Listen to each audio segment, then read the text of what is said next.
Okay, well, good afternoon, everyone. I think we're going to get started with our afternoon panel. I'm sure people will sort of trickle in here since the first panel went till about 12:30 or so. So I'm sure some people will trickle in. Anyway, good afternoon. I'm Martin Nesvig from the University of Miami. It's a pleasure to be here. Thank you, Ken, for inviting me, and thanks in general to the John Carter Brown Library. It's a pleasure being here 7 years ago. It's good to be back at an institution and a place I really love. It's also a pleasure to be here for this particular panel. It's funny, the way things work out with these things. I had only met Clive recently, but at one of these kinds of things where I had really enjoyed reading his books, and Pedro Rueda and I were actually in the same cohort at John Carter Brown here 7 years ago. And Pedro Guibovich was actually the guy who was responsible for me being able to read stuff from the archives. That Pedro was actually my maestro de paleografía, so I blame you. Thanks a lot. So do we. So in any case, without further ado, I'll briefly introduce each of these, and then we'll take them in order. Pedro Rueda from the Universitat de Barcelona, who has written extensively on the market circulation of books in the Atlantic world between Spain and the Americas. Will be presenting on Circulacio y Comercio de Libros en México en los siglos XVI y XVII. Pedro Guibovich, who is at the Pontificia Universidad Católica del Peru, who has written on censorship and book circulation as well, will present on the origins of the book commerce in the Peruvian viceroyalty. Then we will be treated with Clive Griffin from Oxford University, now happily retired, from who's written on journeyman printers and print culture, and will now be presenting today on books traveling from Mexico to the Philippines in the 16th century. And then finally, Ferreira Furtado, who works on Brazil, and I'm very much looking forward to an interesting discussion of seditious books and libertinism in 18th century Brazil. So with that, I will retire from my post and invite Pedro Rueda Ramirez to present.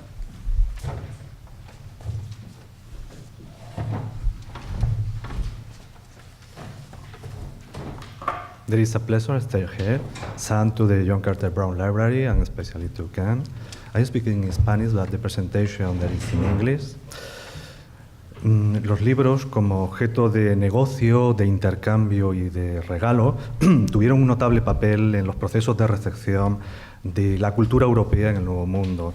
Esos volúmenes que viajan a través de las rutas atlánticas sirvieron como medios portadores de relaciones que contribuyeron a consolidar redes y lazos en las dos orillas. En uno de los casos interesantes que les iré presentando es el de Francisco Samaniego Tuesta, un abogado con una larga trayectoria en la Audiencia de México, que fue nombrado en 1644 fiscal de Manila, viaja desde Acapulco a Filipinas y tuvo la mala suerte de naufragar justo cuando estaba llegando a Manila y perdió los 24 cajones de libros que se había llevado de México a Manila. Era un jurista curioso, interesado en la literatura, había escrito un panegírico a la muerte del duque de Lerma, entre otros textos, y se quejaba amargamente en una carta afirmando que con la pérdida de mis libros se me acabaron todas mis curiosidades. En numerosas ocasiones esos libros circularon acompañando a sus dueños y de este modo los viajes de mercaderes, clérigos y oficiales reales de una ciudad a otra en los territorios de la corona multiplicaron las posibilidades de intercambio, de préstamo, de compra y de venta de libros. Algo parecido ocurre en el caso de Brasil, cuando los libros circulan entre los diferentes territorios, como luego nos explicará. Esas rutas y los intermediarios del negocio del libro fueron los que lograron crear esos medios de circulación cultural de larga distancia, tanto a través del Atlántico como el Pacífico. Ese mundo conocido quedó conectado, logrando que el tráfico de libros rompiera las viejas barreras comerciales del mundo europeo. Juan de Palafox entendió a la perfección este nuevo mundo interconectado en el que el libro ocupaba un papel esencial en la conquista espiritual. Afirmaba en una dedicatoria del Pastor de Nochebuena que se van las cosas a donde saben que han de ser bien recibidas, y en la mercaduría espiritual, como en la mundana, allí guía al mercader la diligencia a donde juzga que ha de tener su logro la codicia. Los libros, como una mercancía mundana, fueron guiados por los mercaderes de libros a los mercados americanos con la finalidad de obtener beneficio. El primer paso para que fuese posible la circulación de impresos en los territorios de México fue contar con redes de intercambio y agentes que pudieran crear infraestructura para el intercambio. Esos libros producidos en las imprentas americanas fueron esenciales para las comunidades locales, pero cubrían únicamente una parte de las necesidades. Fue la llegada de los libros europeos la que permitió abastecer esa demanda americana. En 1575, el virrey Martín Enríquez escribía a Felipe II que decía: lo que toca a las imprentas, aquí hay dos, y fuera de cosas que importan muy poco, se les tiene bien cerrada la puerta. Lo que importa es mantener el intercambio atlántico y sostener el comercio con Europa. Una de las cuestiones que más me ha interesado últimamente tiene que ver con la llegada de las noticias de libros desde Europa a América. Una de las cuestiones clave es conocer cómo llega la noticia del libro europeo a los territorios americanos. Y esas noticias de nuevos libros llegaban en gran medida a través de correspondencia, bibliografía y catálogos impresos o listas manuscritas. Este texto de Juan de Obando, presidente del Consejo de India, escrito en una carta de 1568 al humanista Benito Arias Montano, decía que le pide todos los catálogos o memorias de libros y escritores que se pudieran hallar impresos o de mano, y en esto me haga vuestra merced de poner mucha diligencia, de manera que hallamos la más cumplida copia de ellos que se pueda.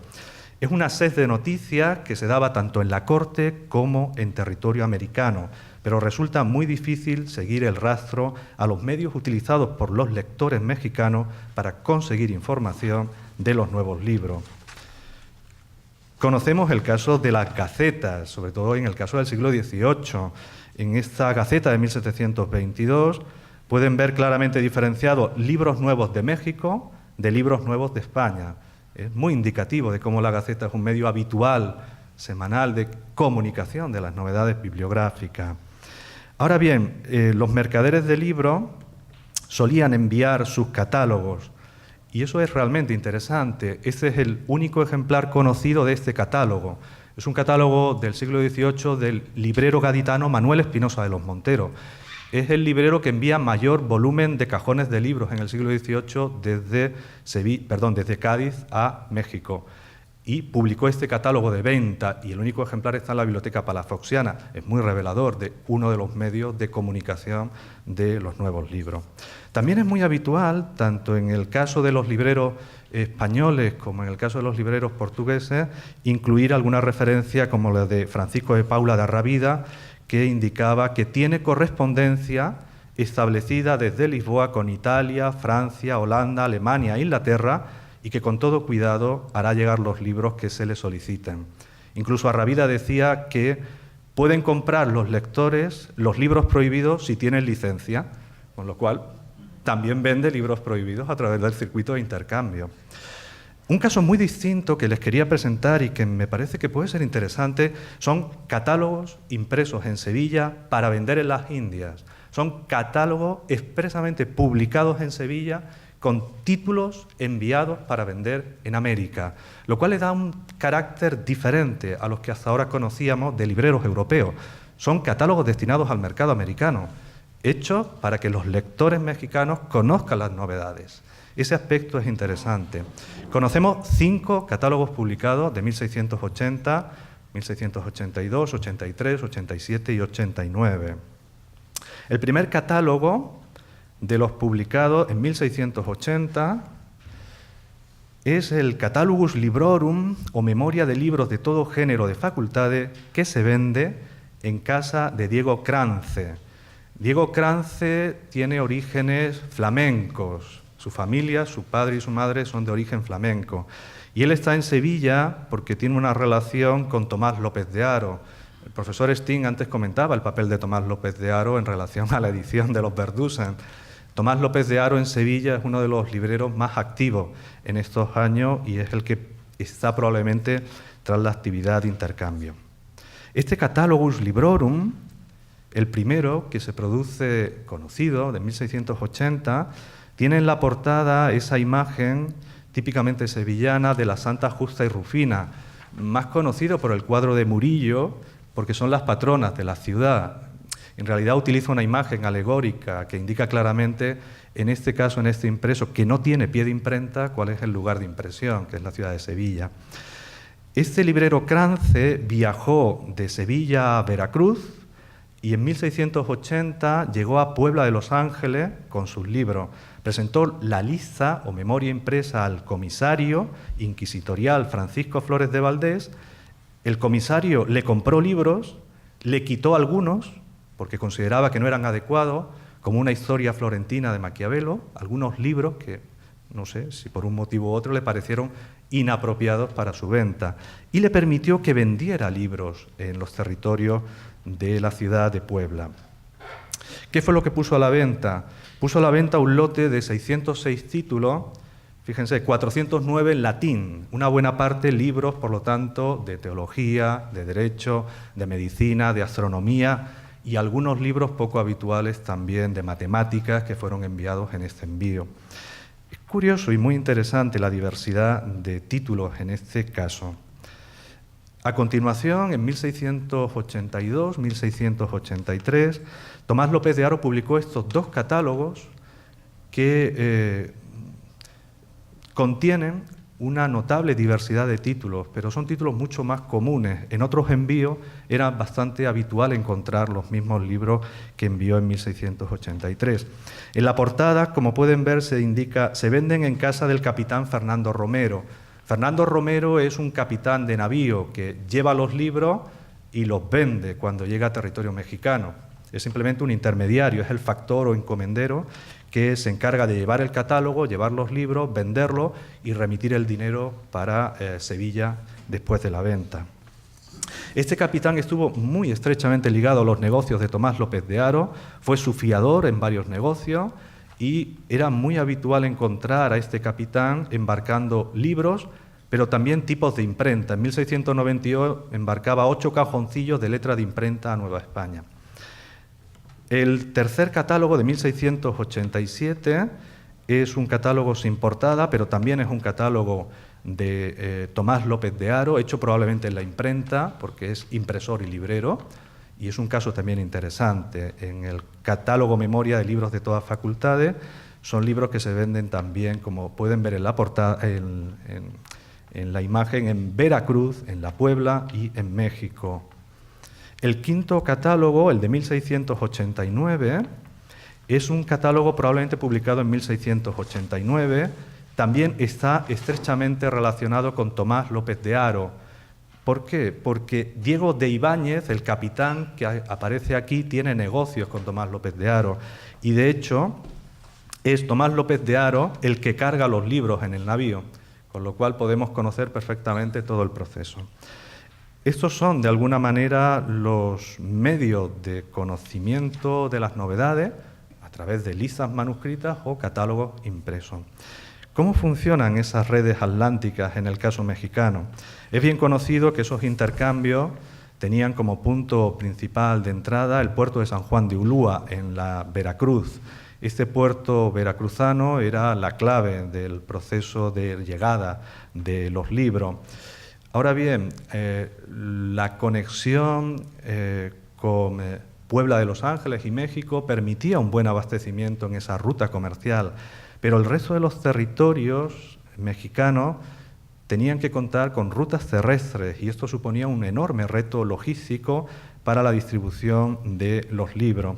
Este conjunto de factores hace que el tráfico de libros a través de la carrera de India resulte esencial para entender el buen funcionamiento o los problemas que pueden darse en el mercado mexicano del libro.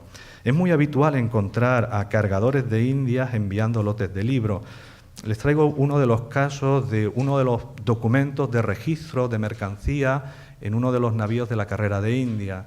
Es un documento en el que el mercader registra 5 cajones de libros de misales, artes y otros. Muy habitual que lo digan de una manera muy genérica. Este tipo de intercambio supone algo importante. El ritmo de abastecimiento del mercado mexicano depende de la llegada de la flota. Si un año no llega la flota, no llegan libros, con lo cual eso es un elemento esencial, porque el abastecimiento genera una cierta dinámica comercial y de compra-venta que se produce en muy pocos meses con la llegada de la flota. En el momento de la llegada de la flota es cuando se producen los negocios, cuando se compra y se vende. Y los libreros sevillanos que llegan quieren vender rápido y vender caro. Y los libreros mexicanos quieren retardar la compra y comprar barato, evidentemente. En ese tira y afloja es donde una parte de los negocios pueden funcionar muy bien o se puede saturar el mercado, porque llega tal cantidad de libros en ocasiones, hay tal competencia que no siempre tienen por qué funcionar bien este tipo de negocio. En muchos casos se utilizan medios de crédito, y los medios de crédito es uno de los elementos que nos encontramos en el análisis del mercado del libro. La dependencia de las cartas de pago, de los créditos pendientes de cobro, es decir, las deudas. Todos los libreros tienen deudas pendientes de cobro, y esa es una de las mayores dificultades del tráfico. ¿Qué es lo que hacen algunos libreros sevillanos? Insisten a los factores en vender al contado y no al fiado. Vender, pero solo si se paga con plata. Pero no todos los vendedores lo pueden realizar y se hacen en ocasiones, tanto en negocios con libreros como en negocios con particulares, cartas de pago incluso a 1 o 2 años. Con lo cual, realmente el cobro de los libros se podía demorar meses o años hasta que se producía el retorno. Les doy simplemente un dato en relación a un envío. El envío del catálogo de Crance de 1680 lo podemos conocer muy bien porque hemos podido localizar el retorno en dinero de los libros. En 1681, al año siguiente de llegar a Veracruz y vender libros, el impresor Tomás López de Haro recibe en Sevilla 1.600 pesos de 8 reales de plata y 8 cajones de añil. Es el dinero que le había entregado el librero Diego Cráncer a un intermediario en Veracruz. Es decir, viaja con 22 cajones de libro y envía 1.600 pesos de A8 y 8 cajones de añil. Es muy habitual que en ocasiones envíe plata, cacao y añil. Es decir, los libros se convierten en esos productos para luego poderlos a su vez negociar en Sevilla. Ese negocio, a pesar de las dificultades y de los problemas, funcionó y tuvo un retorno económico importante. Y Diego Cráncer tuvo problemas con la Inquisición y fue denunciado por varios en Puebla y en México también por ser extranjero, aunque estaba naturalizado y había sido vecino de Sevilla, pero la imagen del inquisidor no fue demasiado positiva. Esa liquidez en dinero era esencial para el buen funcionamiento de los negocios.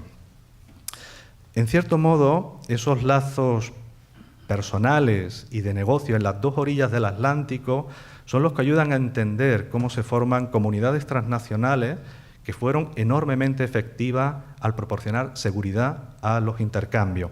Algunos mercaderes de libros fueron viajeros incansables que podían pasar de unos territorios a otros de la corona española con los lotes de libros y negociando con libreros y particulares. El pertenecer a una misma nación de procedencia, el paisanaje o pertenencia a la misma tierra de origen, así como la vecindad común o la naturalización fueron medios de sociabilidad que ayudaron a construir las redes atlánticas. Es interesante constatar el papel que jugaron estos lazos de pertenencia a la familia, al oficio, a la misma patria o a un origen geográfico común.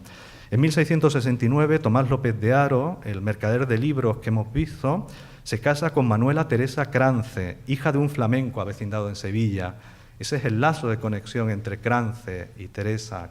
Son los dos hermanos y de esa manera los negocios familiares y la familia y el lazo con la nación flamenca acaban convirtiéndose en un todo en uno.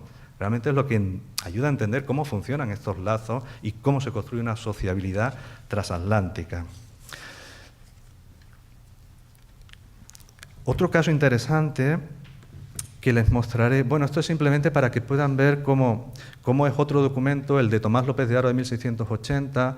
Esa cruz con 3 brazos era la marca que se realizaba con tinta o como fuera en los cajones embarcados. Está en el documento y luego aquí tienen cómo eso se va realizando sobre el cajón para de esta manera identificar el cajón y la pertenencia. Esta es una acción de la compañía comercial. Es habitual en casi todos los mercaderes identificar de algún modo sus mercancías. Otro caso interesante que supera un tanto estas redes más locales, sevillanas o mexicanas, es el caso de un librero que consigue naturalizarse, un italiano que después de muchos años en la corte, en Madrid, consigue la naturalización y, por lo tanto, puede negociar con Indias, como uno más, como un castellano. En cuanto consigue la naturalización como castellano, va a Sevilla y embarca un lote de libros en 1608. No es casualidad. Hay una relación entre conseguir la carta de naturaleza, pagando por ella al rey, claro, y acudir a Sevilla para vender. Lo interesante de Simón Baselini, lo que me llamaba poderosamente la atención es que es un importador de libros italianos, pero también es el que publica el primer catálogo que conocemos español. El primer catálogo publicado en España se publica en 1597 y lo publica Simón Baselini, en la corte, en Madrid. Con lo cual es un personaje que tiene un notable interés, al ser el primero que publica el catálogo, al vender libros italianos en la corte a casi toda la nobleza y una parte también de los juristas que están interesados en importar libros. Cuando va a Sevilla registra 666 ejemplares de 235 títulos diferentes en un solo envío. En cierto modo, los libreros europeos utilizaron a estos mercaderes castellanos y sevillanos para negociar las ventas en territorio mexicano. La ciudad de Sevilla fue el centro de distribución, evidentemente, pero hay que tener en cuenta que es necesario conocer las otras redes de comercio. El caso de la familia Calderón, que ha estudiado Kenneth Quark, que es magistral para entender cómo funcionan estas redes a un lado y otro del Atlántico.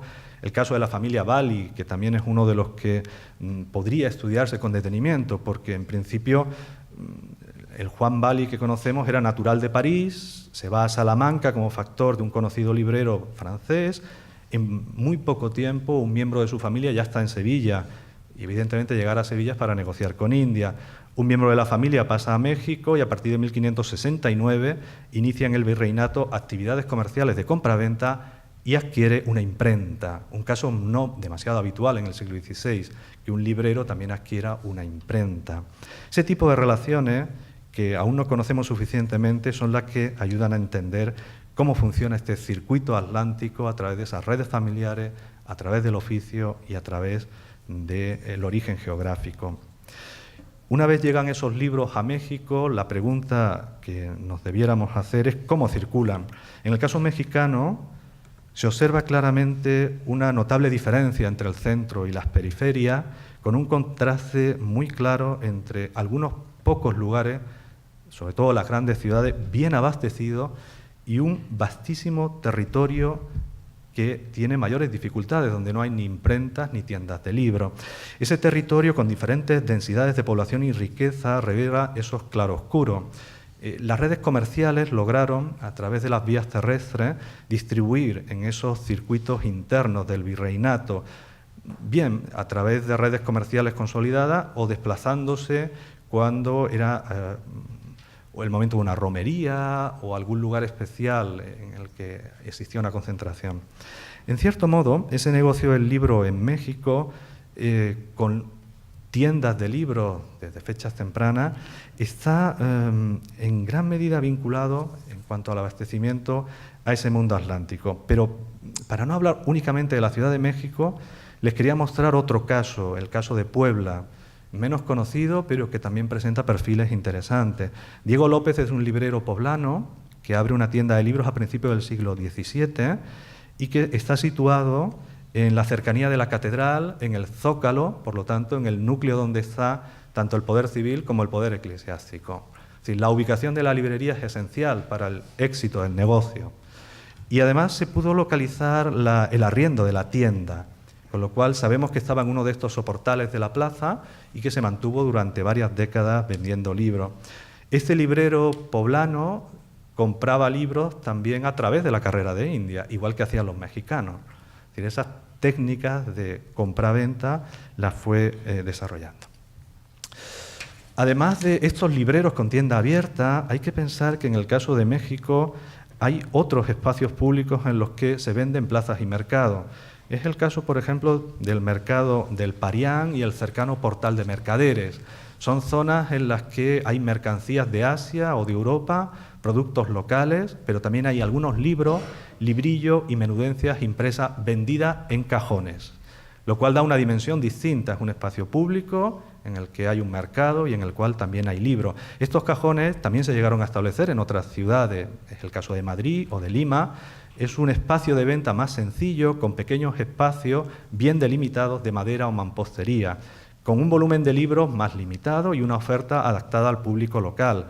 Conocemos un caso de 1758 del mercado del Parián. En el caso del librero Cristóbal de Zúñiga, tenía en ese lugar de venta 2.032 títulos con 6.000 ejemplares a la venta. Y esos son puntos de venta fija. En el caso de México, a los puntos fijos se suman otra serie de cajoncillos o mesitas más pequeñas para vender mercancías y libros, que son más ocasionales y que generan también unas dinámicas comerciales.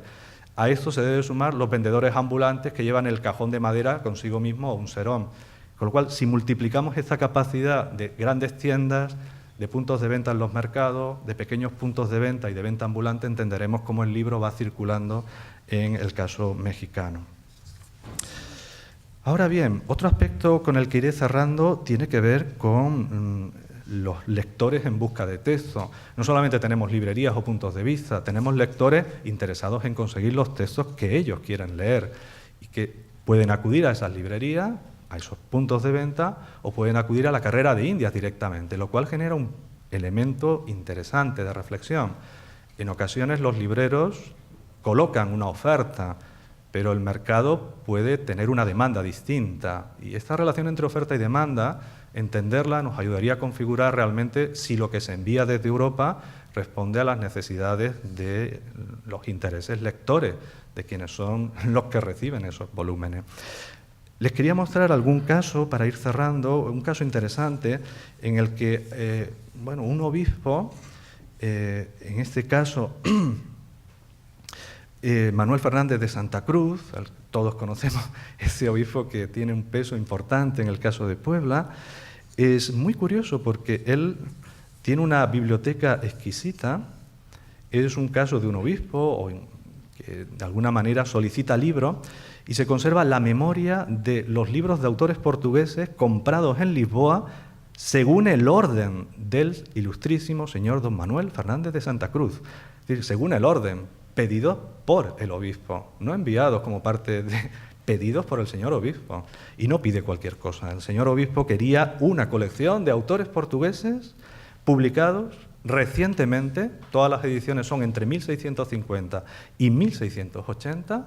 Y lo más interesante es que son libros que en ocasiones, sobre todo muchos libros de historia, que ya cuentan de una manera diferente la separación de Portugal. Y es muy interesante. Y reescriben la historia de Asia de acuerdo a la separación de la corona. Con lo cual realmente a él le interesó notablemente entender cómo se estaba planteando el dilema de lo que suponía una separación importante de los territorios de la corona.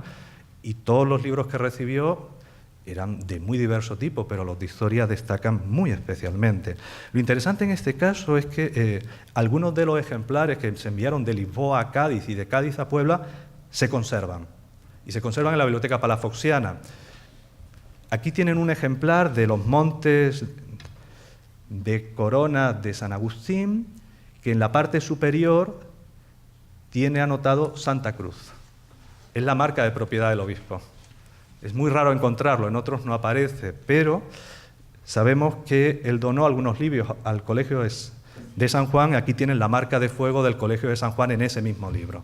Es decir, está la nota de propiedad de Santa Cruz, la memoria que nos permite identificarlo como parte del envío y también aquí el momento en el que se incorpora a la colección del Colegio de San Juan, que luego fue a pasar a la Biblioteca Palafoxiana.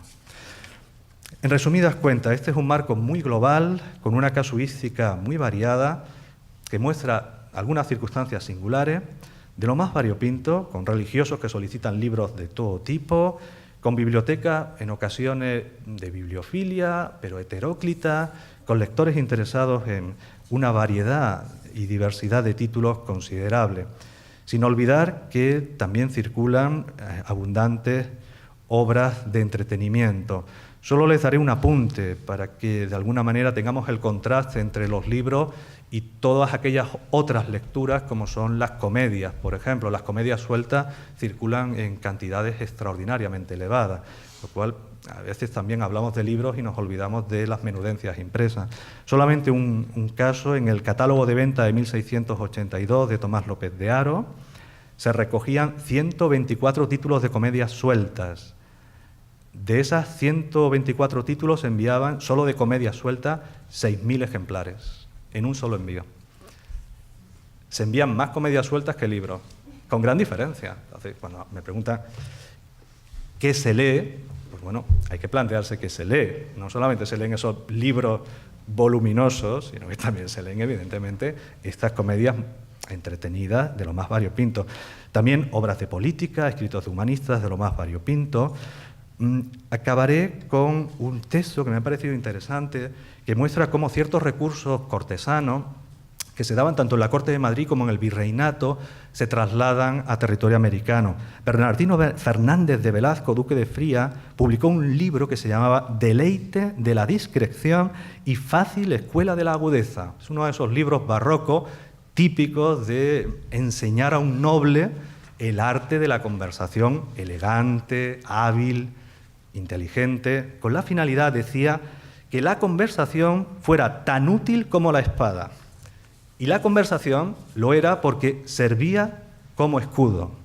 Y el texto que él planteaba es un texto muy interesante en el que él recoge estudios de caso, que intentaré encontrar, y el texto que les voy a leer es un texto en el que aparece un caso mexicano, que es de Sor Juana Inés de la Cruz, si lo consigo encontrar.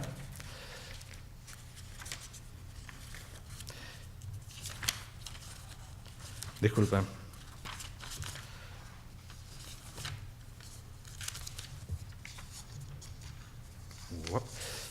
El caso de agudeza que cuenta sobre México es el siguiente. Decía: aquella insigne mujer, Sor Juana Inés de la Cruz, monja de México, cuyos escritos le dan el nombre de heroína, tenía una priora de poco saber y, como se ofende tanto el entendimiento de la ignorancia, oprimida en esta ocasión la dijo: «Calle, madre, que es una zonza». Agravióse sumamente la madre y escribió un papel de preponderadas quejas en forma de querella contra su súbdita al arzobispo, que lo era don Fray Payo de Rivera, varón sabio, y puso como decreto a la margen del billete: «Pruebe la madre superior a lo contrario y se le administrará justicia». En cierto modo, y para acabar, este conjunto de casos, insisto, una casuística muy variada, muy diversificada, muestra una interacción, un mundo atlántico en el que las dos orillas están mirándose no únicamente como un espejo, sino interactuando de una manera muy directa en el mercado del libro, influenciando la relación de oferta y demanda, creando y construyendo redes de intercambio. Muchas gracias.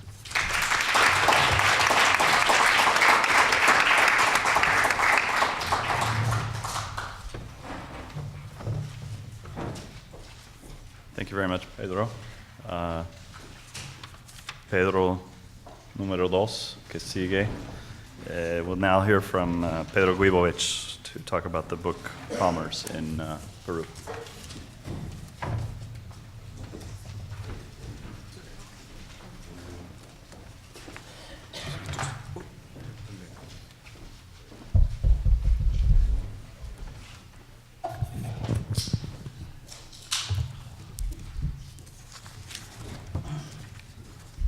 Okay, thanks, Ken, for this wonderful symposium. Thanks, Martin, for a friendly introduction. I must say that I feel very comfortable here among old and new friends. The title of my presentation is Origin of the Book Commerce in the Peruvian Viceroyalty. Books were important tools for European colonization in the Andes. On November 15, 1532, after a long march from the coast, Francisco Pizarro and his soldiers arrived at the Valley of Cajamarca in the northern Andes. The trip was long and painful due to the difficult geography, the unfamiliarity of the soldiers with high altitude, and the fear of the attacks by natives. Pizarro's march with his soldiers had a clear objective: capturing Atahualpa, the Inca emperor, who was resting in Cajamarca. Pizarro invited the Inca to an interview. On the afternoon of November 16, the Inca, unaware that he was falling into an ambush, entered Cajamarca's main square and, according to several witnesses, was surprised to find it empty. When he asked about the Spaniards, one of his aides told him that they were probably hidden in fear. It was not long before that the Dominican friar Vicente Valverde appeared from one of the buildings around the square, accompanied by one of two native translators. Valverde's mission was to read the Inca the requerimiento, a legal document by which native chiefs were demanded to submit peacefully to the King of Spain. Rejection of a requerimiento implied subjection by violent means. Valverde read a text full of theological and legal concepts, which annoyed the Inca. The chronicler Pedro Pizarro wrote that Atahualpa asked for the book to examine it. There has been some debate as to which book it was that Valverde was carrying. Some maintain it was a breviary, others the Summa by Cardinal Tomás de Vio Cayetano. According to Pedro Pizarro, Atahualpa brought the book close to his face, and he did not know how to do with it. He tossed it to the ground. Como no supo abrirlo, arrojólo al suelo. Moreover, the Inca began to raise his voice against the presence of the Europeans in their domains. Valverde hurriedly left the scene to give way to Pizarro's attack. In the years following the events of Cajamarca, books gradually ceased to be unknown to the indigenous elite. Moreover, they became objects of regular use among the Spanish, Creole, and even African communities that inhabited the Peruvian viceroyalty. However, until the mid-1580s, private and institutional libraries were scarce and book merchants were very few. All this changed in the 1580s. What were the historical circumstances that made this possible? In this brief presentation, I will argue that the institutional strengthening of the Church and of the education system since the 1580s was instrumental in this process. The history of the Catholic Church in the Central Andes has largely been written by members of the clergy, who, understandably, have left an apologetic account of the work of priests, friars, and nuns in colonial society. This is a reading that goes back a long time. Throughout the 17th century, historians from the fourth great religious orders established in the Peruvian viceroyalty, Franciscan, Dominican, Augustinian, and Mercedarian, discuss about who should be the first to undertake the evangelization of the native population. Most authors place a starting point in the process and the very beginning of the conquest. Nothing could be farther from the truth. Reliable documentation shows that until 1550s, the organization of the church was incipient and the evangelization of the native population was not a priority. In order to organize more efficiently the work of the clergy, bishops convened 4 councils in Lima between 1551 and 1591. The most important one, conducted between 1582 and 1583, aimed at legislating on diverse subjects. One of its main concerns was the intellectual formation of the clergy. It provided, for the first time, some provisions regarding the books every priest in charge of a doctrina, rural parish, should possess. Since the Episcopal See of Lima had the status of archdiocese, its jurisdiction extended over most of the bishoprics in the Peruvian viceroyalty. Thus, provisions issued in Lima were gradually introduced in all jurisdictions under its mandate, including those associated with books. The council recommended the clergy to use texts on moral theology and pastoral practices. Subsequently, the Fourth Provincial Council of Lima, held in 1591, ratified priests' obligation to hold copies of the decrees of the Council of Trent and previous ones. In the late 16th century and the early 17th centuries, other required readings engrossed priest libraries, notably Pius V's Catechism. Moreover, since 1609, ecclesiastical inspectors, visitadores, operating in the Archbishopric of Lima, had the mandate to verify that rural priests had copies of the text mentioned above.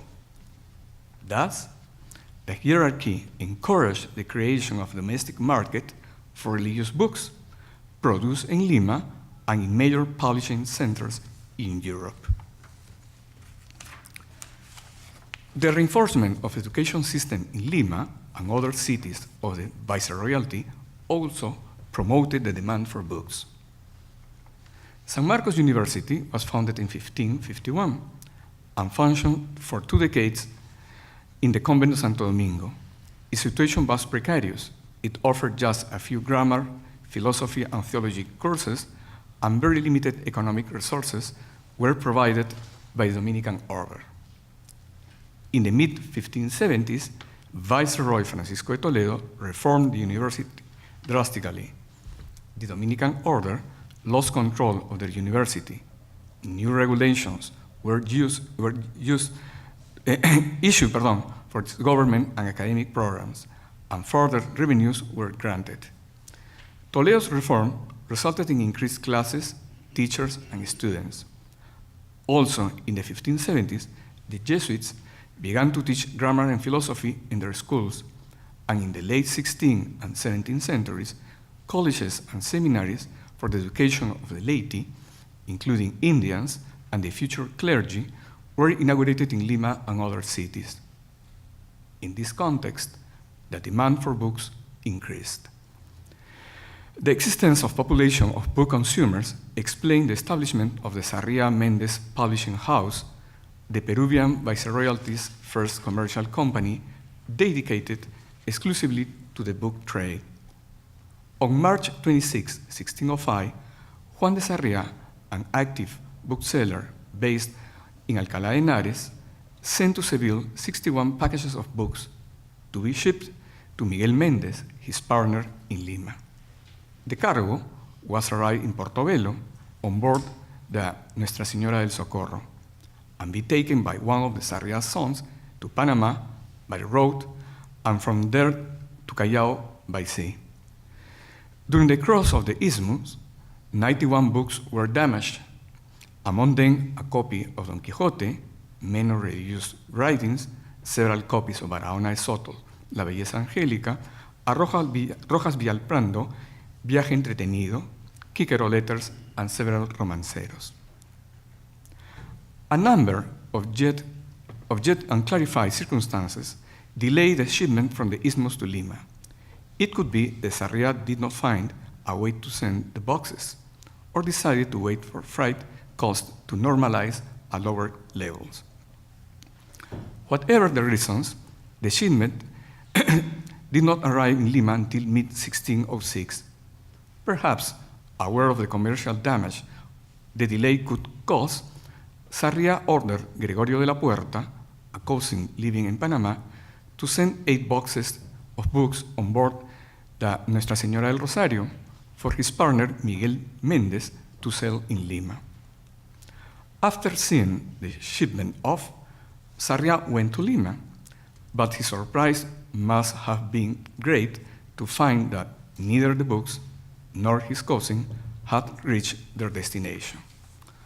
Only June 5, 1606, as stated in the receipt signed in Lima by Sarriá and Méndez, at least 72 copies of Don Quixote and other books reached the capital of the Viceroyalty of Peru.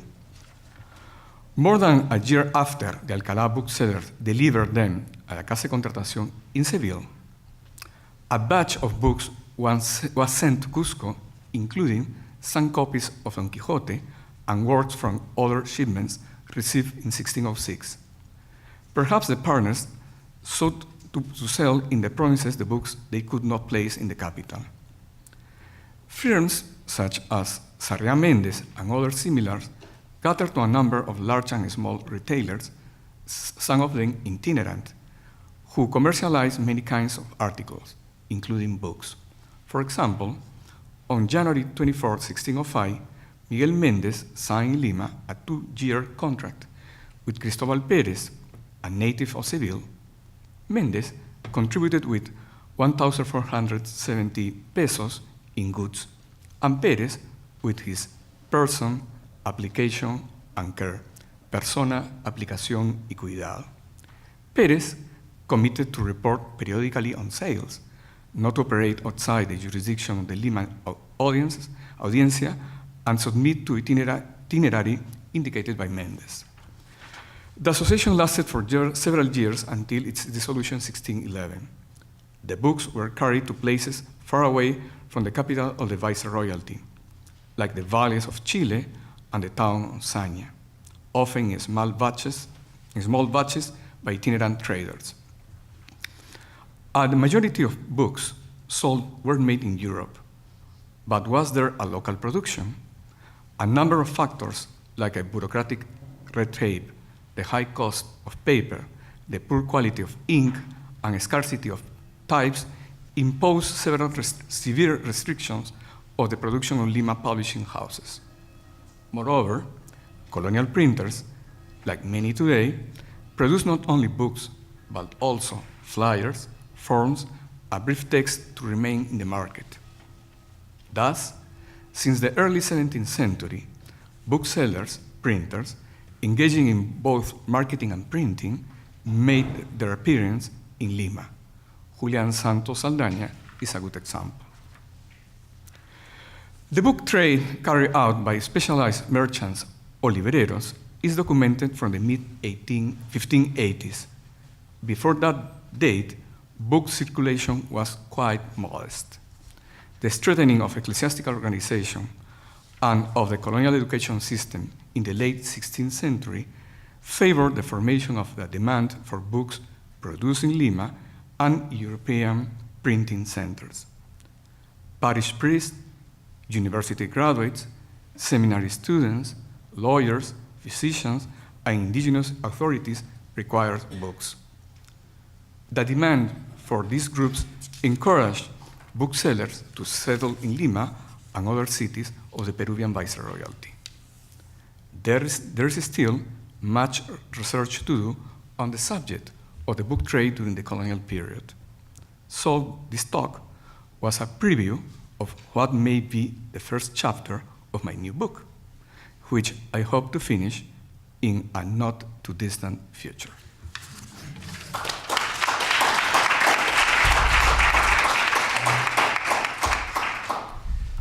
Right, well, may I start by thanking Ken and Neil very much indeed for inviting us all here so we can share our research with you and with each other. And a personal thank you to Michelle for coming along and sparing time to hear me yet again. What I'm going to be talking about today is the movement of books in as far as we know anything about them from Mexico to the recently conquered, or at least colonized in part, islands in the Pacific that become called the Philippines. As you'll know, there have been several expeditions during the 16th century to the islands in the west, oddly enough as they called them, rather than islands in the east, that would become the Philippines.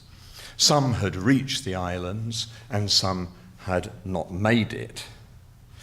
But the colonization began with a fleet that set out from the Pacific port of Navidad in New Spain in 1564 and reached the islands in the Pacific the following year. The Pacific being particularly large, as the Spaniards found out. And the first settlement of the Spaniards was started on the island of Cebu in the Visayas. Now, from 1565 then to the end of the century is what interests me. So it's roughly speaking 30 odd or 35 years. Now, there wasn't any commercial trade in books, as far as we know, in the early decades of that colonization. No commercial trade between Mexico and the New World. And the specific world. And really that's only to be expected given the situation of the Spaniards on the islands. They were very few in number, they were desperately poor, food was very short,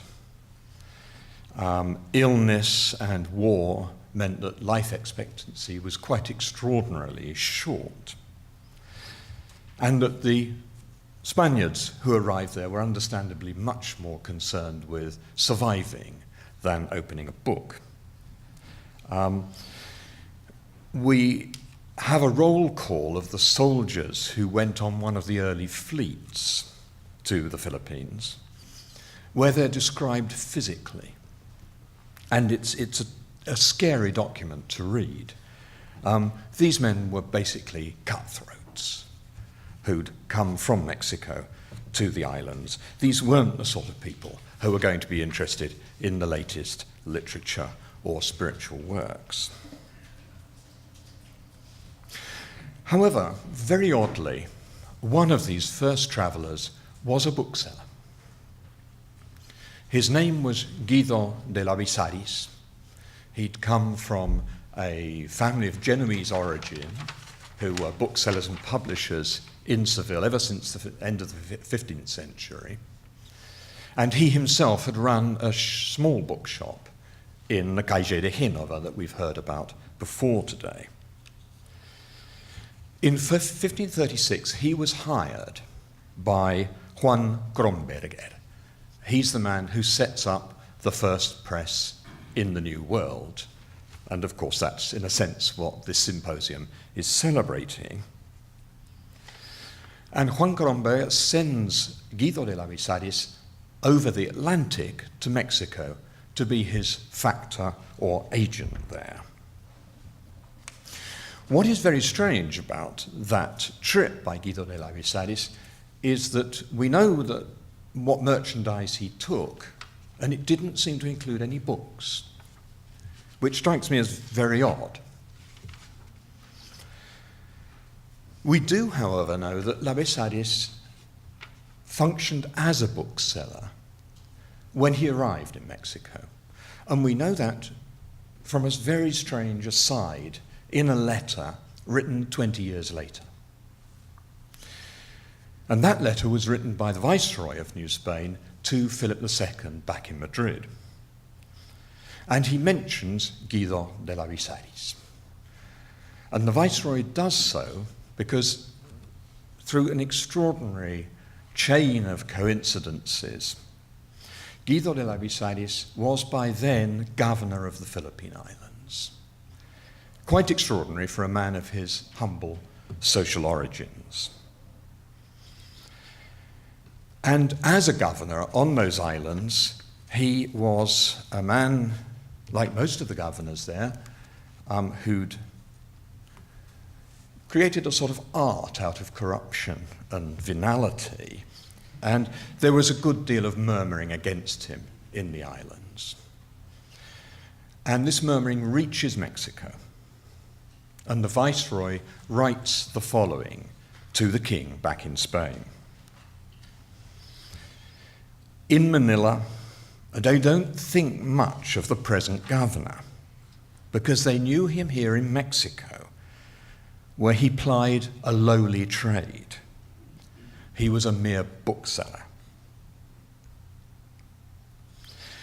Now that odd aside not only tells us that Guido de Lavezaris worked as a bookseller in Mexico, but I suspect, although colleagues will correct me if I'm wrong, that it's the first evidence we have of a named bookseller in New Spain. At least that's my claim, until someone tells me that's nonsense.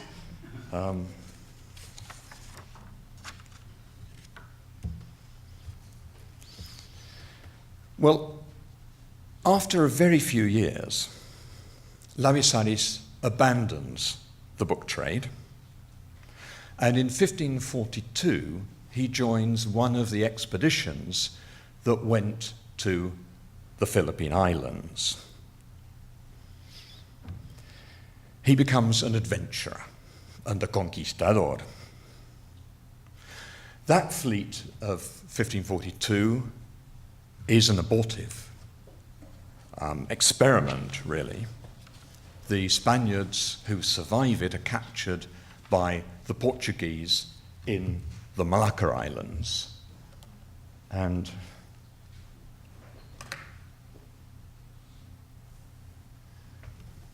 as you can see here, I think, with the Philippines indicated, the green line shows what of this land mass belonged to the Portuguese, was assigned to the Portuguese, and everything this side was Portuguese.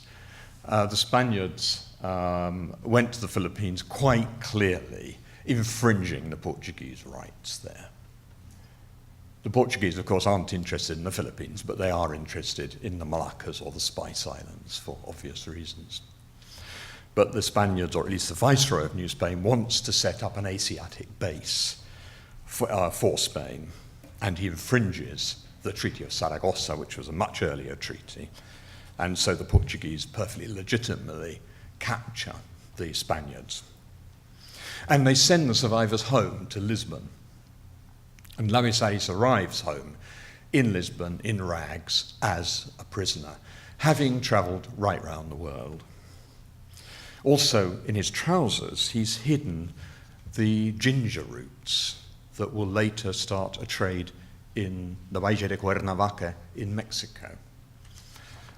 Had he been found to have hidden these roots in his clothing, he would have been executed by the Portuguese.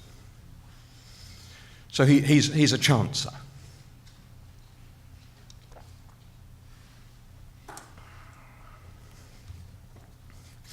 Now, during his trip, Lavezaris had learnt a good deal about navigation in the Philippine area and had picked up a lot of news about China and Japan.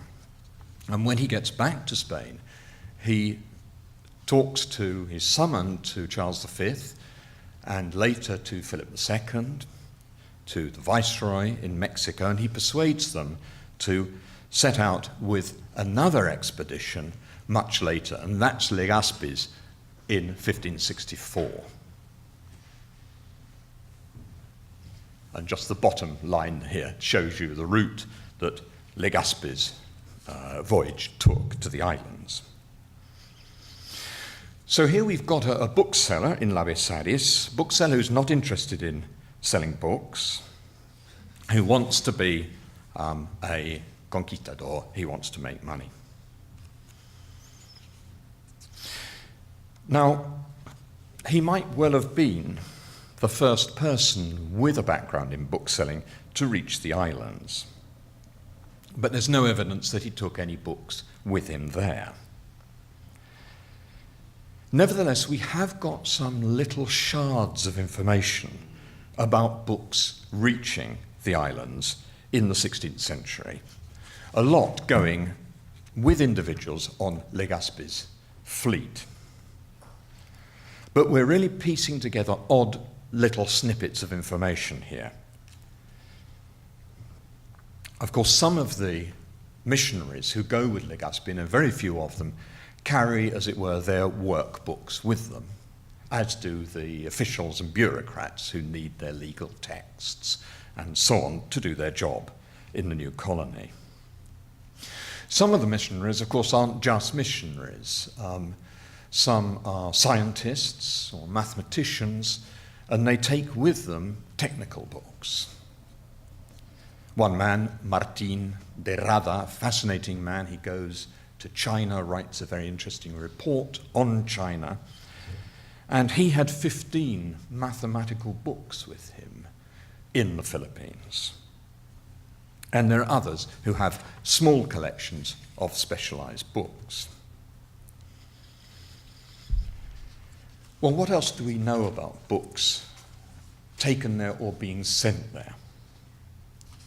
Well, in 1570, an order is sent back to Mexico for some blank books for accountants to use in Manila, and also a request for 2 missals to be sent out.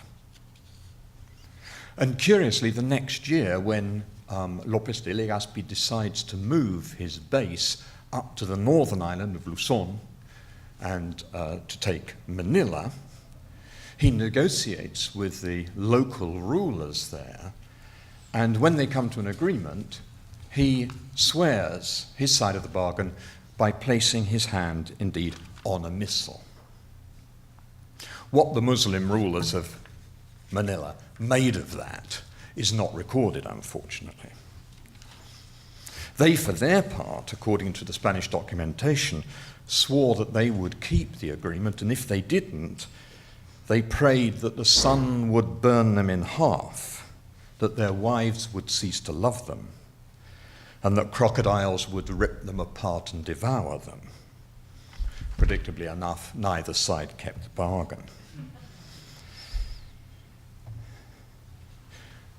In 1574, Manila is attacked by Chinese corsairs, and by then, Labezares is governor. And Manila is virtually destroyed by the Chinese pirates. And we hear that the library of the Church of San Agustin is destroyed. But we don't know what was in it, but we know there were some books there. Later in that decade, in 1579, the Royal Council of the Indies pays an Alcalá bookseller, Alcalá de Henares in Spain, bookseller, a man called Blas de Robles, who would be the publisher of the first work by Cervantes, his Galatea. They pay him to supply the new bishop, first bishop of Manila, who's going to go out to Mexico and travel on from Mexico to Manila. And some of those books form part of the new bishop, Domingo de Salazar's collection, which is used by the Jesuits there, Jesuit missionaries there, and is eventually destroyed in 1583 when Manila burns down, which it does frequently during the early period. It was an extraordinary fire, that one. I mean, it was a very corrupt governor, a man called Ronquillo de Peñalosa, had died, and he was put into the so-called cathedral, which would have been made from bamboo. And during the night, the candles round his catafalque fall over, and the whole of the city is destroyed. It's a wonderful image for his governorship, really. So we know that Salazar's library disappears at that point, but there was a library. But we don't know its size, and we don't know what was in it. But it's the same year of the fire of 1583 that we get our first really useful information about books going to Manila. And this was discovered by the American scholar Irving Leonard just after the Second World War, and is constantly repeated as the little we know about the books that go to Manila. He wrote a very interesting article called One Man's Library. And he found the list among the papers of the Mexican Inquisition, and it's a detailed list of 45 books. They're very unusual for an early colony. They're not largely devotional or religious. A lot are literary, and a lot are very new books, up-to-date books. We've heard a lot today about that, about the freshness of the books that people require. Now, Leonard concluded, because this was a small collection, and largely speaking there was only one copy of each title, he concluded this was a personal collection being shipped out by an official in Manila. But Natalia, as she knows full well, has challenged this very interestingly, and showed me just, in fact, a couple of hours ago, the original document, which I'd never seen.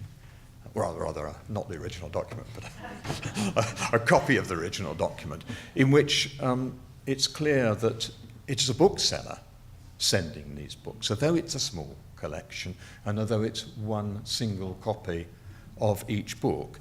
So it looks as if he's sending books either because they've been ordered, and hence single copies, or sending them speculatively to Manila for a tiny reading public.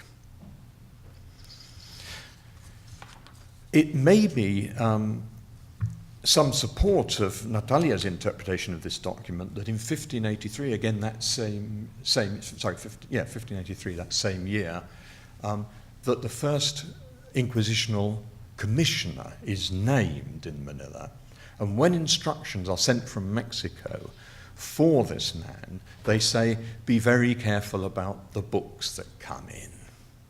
So it could well be that a commercial trade is starting, or it could just be that that's what inquisitors always say to their commissioners, and that this particular commissioner was never going to see the results of commercial work.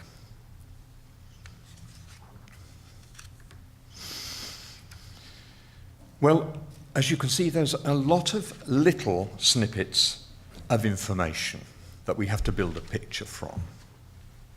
Another is that, very oddly, a Spanish bookbinder went to Manila and set up shop there. Now that indicates something, although it's difficult to know quite what it indicates. It could mean there was a need for papers to be bound up, official papers bound into books.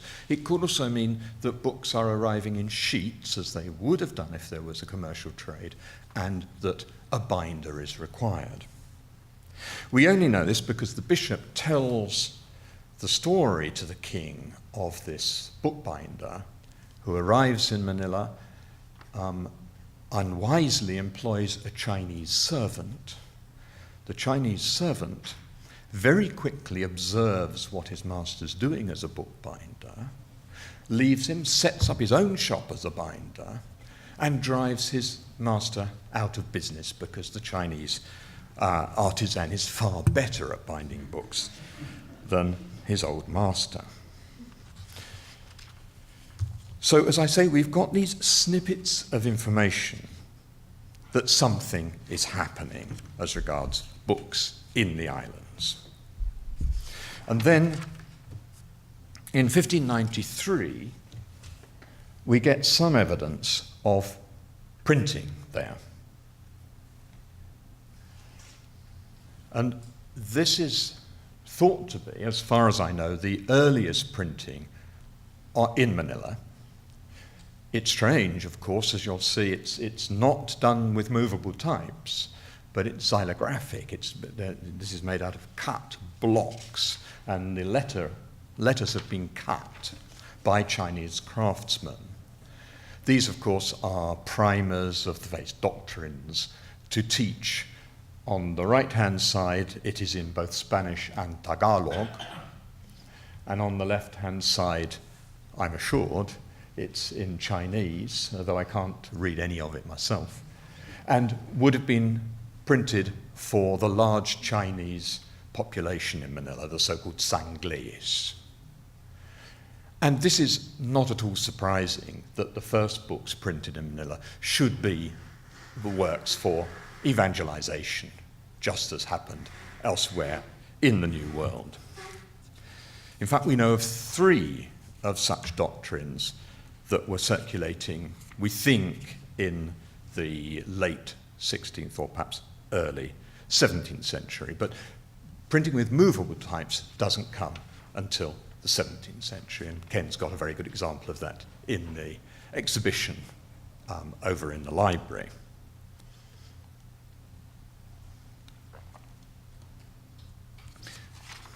Now, let me just finish with the case of what is, I think, the best collection, the largest collection that we know anything about that got to the Philippines in the 16th century. And this is a very unusual piece of information that we come across by sheer chance. In the late 1560s, Lopez de Legazpi, the original commander of the fleet that went to the Philippines, decides that he'll move his base from Cebu, which is marked with a red arrow, to the island of Panay with a blue arrow. This is before the move to Manila. And he has his possessions loaded onto a frigate. And it's a terribly Philippine story. A storm brews, the ship is lost, and all the possessions of Lopez de Legazpi go to the bottom. Now, we know about this through what I think is the first history of the Philippines. It's never been published. The manuscript is in Bloomington. It's a fascinating document. And the anonymous author talks about this loss of this frigate. And what he says is the following. And I'll just read the bit at the bottom here in red. The governor has lost, of course, this enormous amount of his goods, all his arms, munitions, and so on. And then at the end, the author says that he also lost more than 130 volumes, which he describes as muy buenos y de historias, that he had for his few moments of leisure. And it was their loss that most grieved him. Now, it's slightly difficult to interpret that description of the books, but I suspect what he means by muy buenos is not that they were very nice volumes, but these were moral volumes. They were religious or devotional volumes. That's at least what I speculate. And that the Libros de Historias are not books of history, but books of stories. In other words, it's fiction that Legazpi has with him, in part, for solace, and certainly solace you require in the Philippines at this period, when he has a few moments to himself.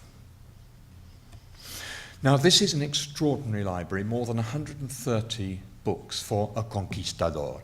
And I've confirmed with Pedro, who's written on the libraries of conquistadores in Peru, that this is a very large collection.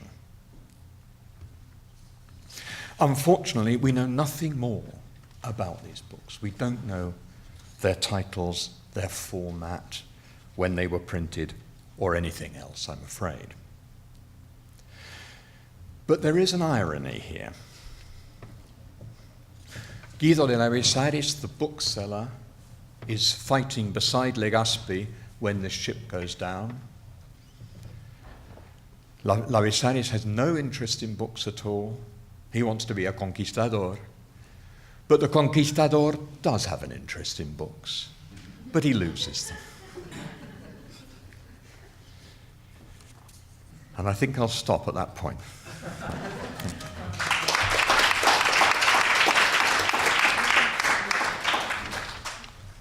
Thank you very much, Clive.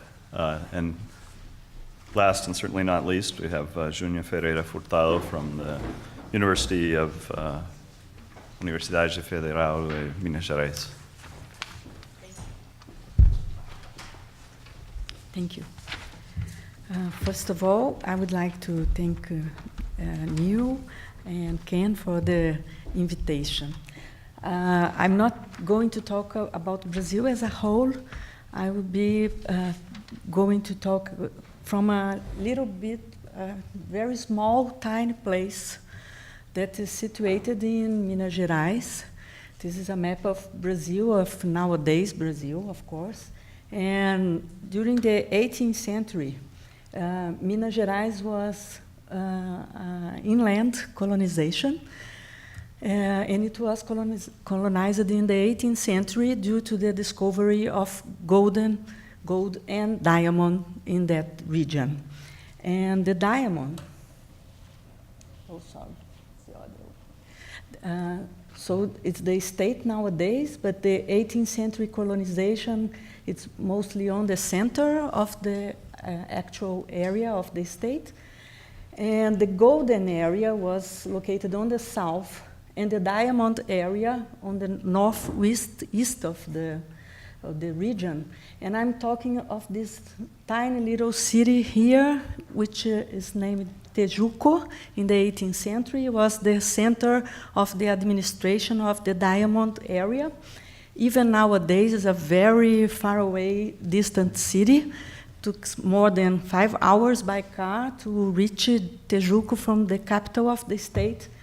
And imagine in the 18th century, very lost city in the middle of nowhere, but distance in kilometers didn't mean nothing for trade books and culture exchange from this area, which was very wealthy due to the diamond production and the stability of the economy.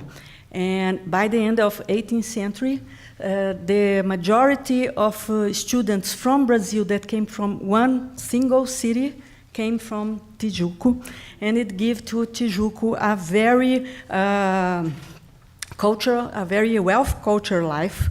And by the beginning of the 19th century, when the first French traveler arrived in Tijuco, he said, "I found in this locate more instruction than in the rest of Brazil, more taste for literature, and a livelier desire to instruct oneself." He emphasized the locals' talent in calligraphy, grammar, and music. And during his stay, he was astonished that he was able to talk only in French with the local elite. Also with the man that I'm going to focus, who was a naturalist who studied in Lisbon, in Coimbra University. He was born in Tijuco in 1752, and he graduated in the University of Coimbra. He got a degree in philosophy and natural history in 1777. And before he returned to Portuguese America, he traveled to Germany and Holland. In Germany to study the local mining, because they were trying to change the ways of the exploration of the diamond and the gold. And so the Portuguese government were trying to create these specialists in mining. And so Germany was the best place in that moment for subterranean mining. So he went there to study the German techniques of subterranean mines. And then after that, by 1780s, he went back to Tijuco. His name was José Vieira Couto. He was a son of one of the wealthiest families of the town. And when he was, after his coming back to Brazil, he became part of the Royal Academy of Science of Lisbon. And in after 1790s, he was put in charge to make several trips to the area, to the diamond area, in order to write reports about the situation of the mining. He was a naturalist, as I told, but he was mostly specialized in mining. And for living, he was a doctor, because to study natural history and philosophy in Coimbra at that moment allowed the person to practice medicine. And that's how he got his living when he went back to Diamantina, to Tejuco, that nowadays is Diamantina. In his house in the city, he kept a substantial library with a varied and eclectic assortment of books. His collection comprised 226 titles in some 600 volumes. Many of these books revealed, like many other libraries at that time, that his familiarity with the ideas of the Enlightenment. But what I'm going to explore, that it's not Enlightenment that was there. A lot of more stuff were in his shelves as well. So he had Montesquieu works, L'Esprit de Loire. He had 2 volumes of the Encyclopédie de Diderot d'Alembert. He has Volney, so all these kind of Enlightenment books that are in several other libraries of that time. But his library is very interesting to look at what is uncommon, or what we can learn about him and about his writings, looking and comparing what he read and what he wrote. His library took him a long time to be formed. So there is 2 temporalities in the library: the temporality of the books and the temporality of the collection. About the temporality of the books, the book production,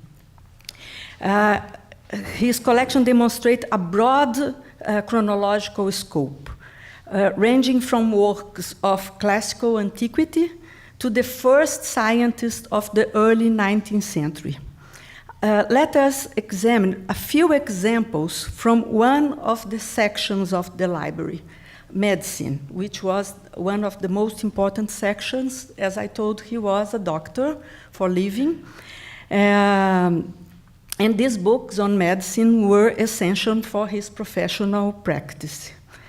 There you can find everything from the classic studies to the recent publications that were transforming the area principles and practices.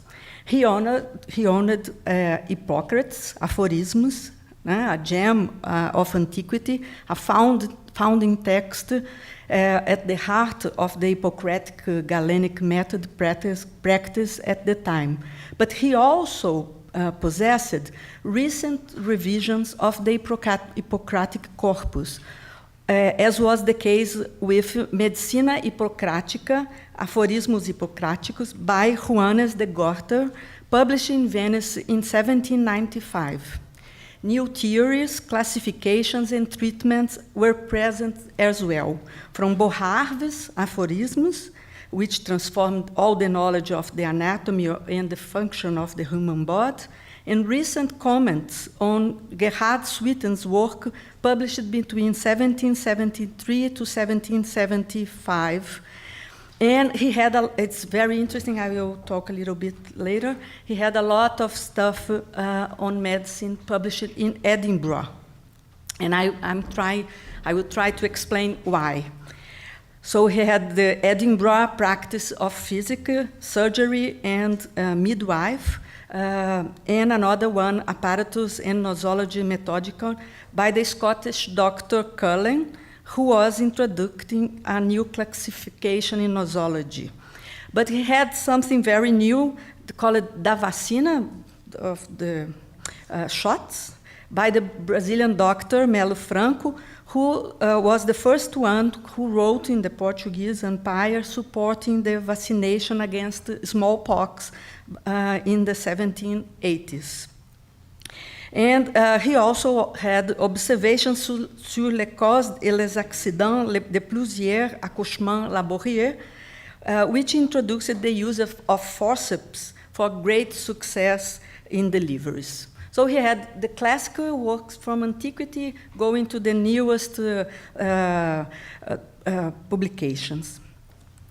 As we see in the medicine, the other sections on his library have the same scope, going from antiquity, passing through Renaissance, going to Enlightenment, and finally the latest books of the modern science. His oldest original edition was Pharmacopoeia Collegium Regalis Londoni, published in London in 1684 during the reign of Charles II. And his latest acquisition was Mémoire sur l'éducation classique des jeunes médecins by François Mercier, published in the year of his death, 1827, showing that he not only continued to update his medical knowledge, but that the books arriving more and more faster to a place that was apparently very distant from the especially nave connections. And looking about the temporality of the collection began when he was studying at Coimbra University. And there he bought his first volumes related with the topics that he was studying, but he bought also two very important books that are connected with the transformations that the university were passing by the late 70s with the reform of the studies made by the Marquis of Pombal.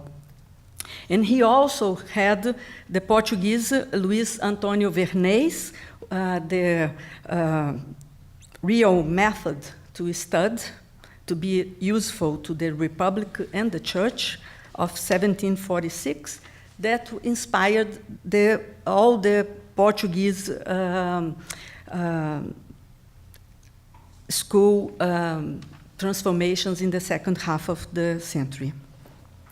The second moment that he bought books were during his journey that he passed through France, Germany, and Holland.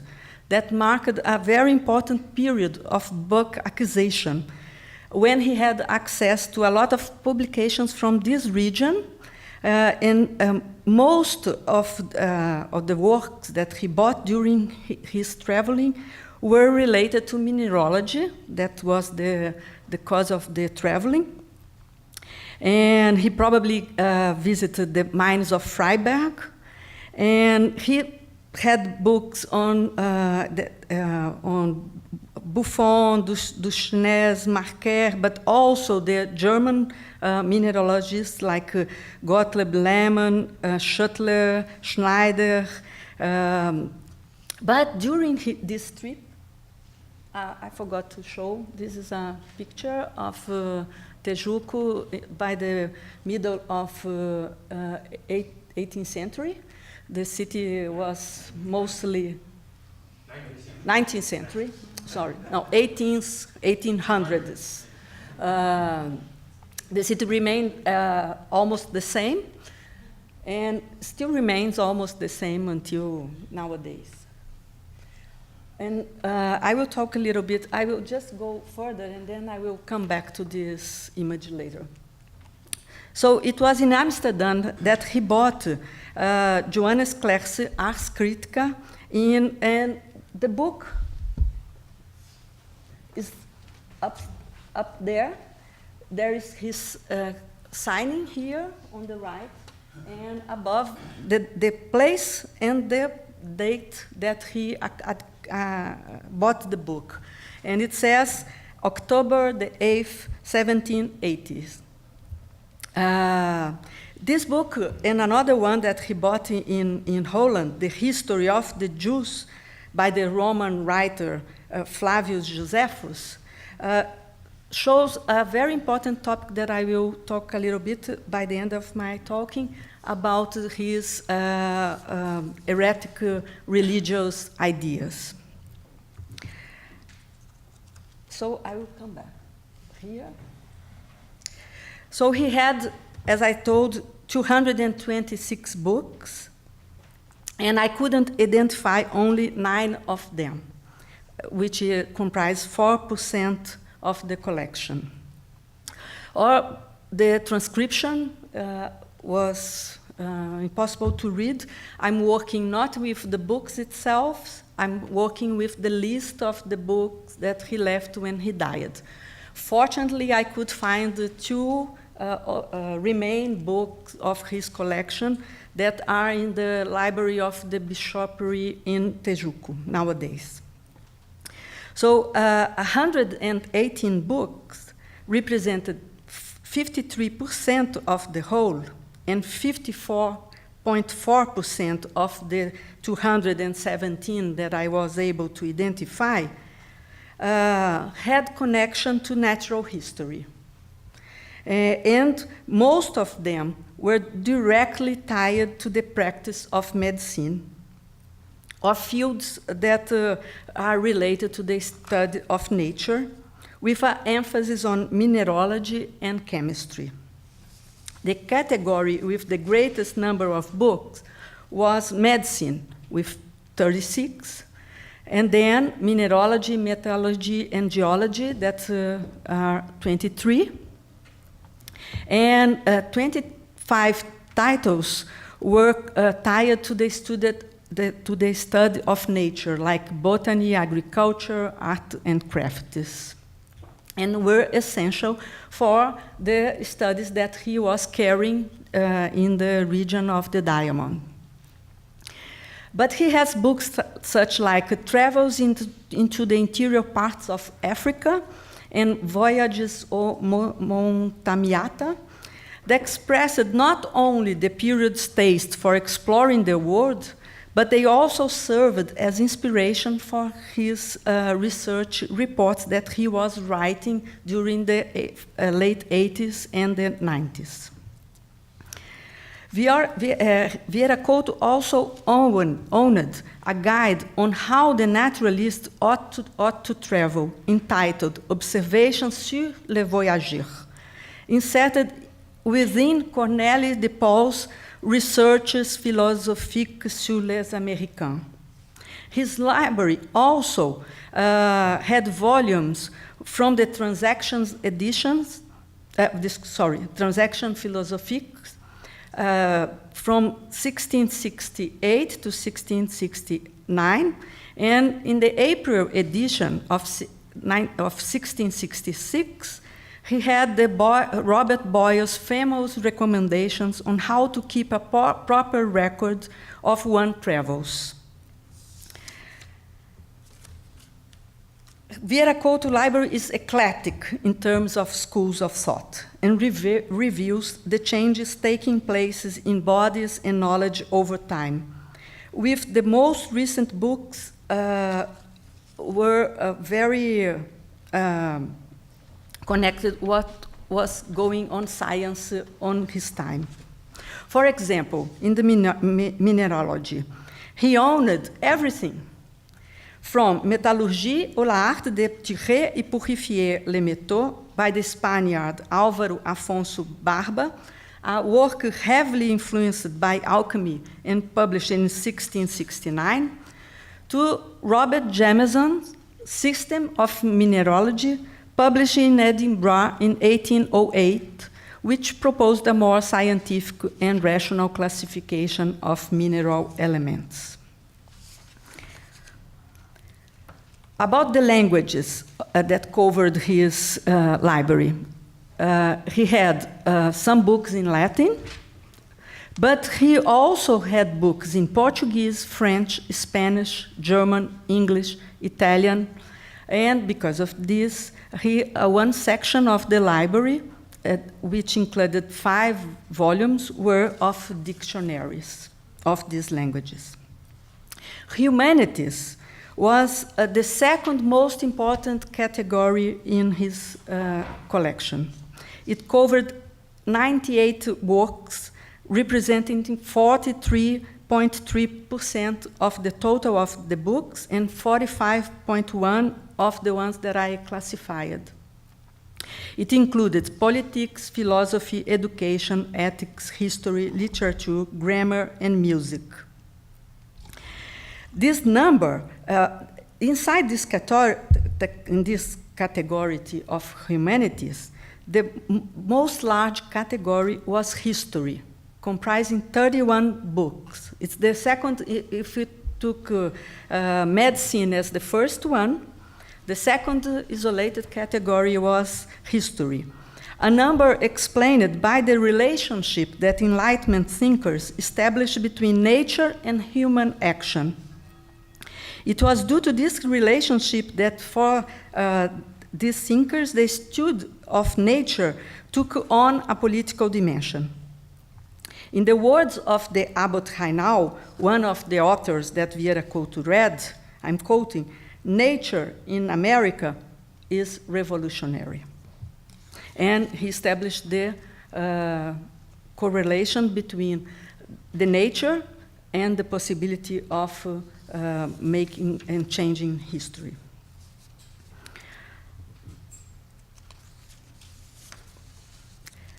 That's not by chance that he had a special interest in the history of United States, in the history of English America. He was part of a group that in 1789 tried to make part of Brazil, Minas, São Paulo, and Rio de Janeiro, that are the captaincies that are neighbors, independent. The movement was discovered. Most of them were imprisoned. One of them was hanged. But Vieira Couto was able not only to escape from prison, but also 10 years after to be committed to the transformations that were organized from Portugal by the Queen Maria I through the Royal Society of Lisbon, and to become part of the cultural elite that linked Portugal and Brazil. But his interest on the English America was not by chance.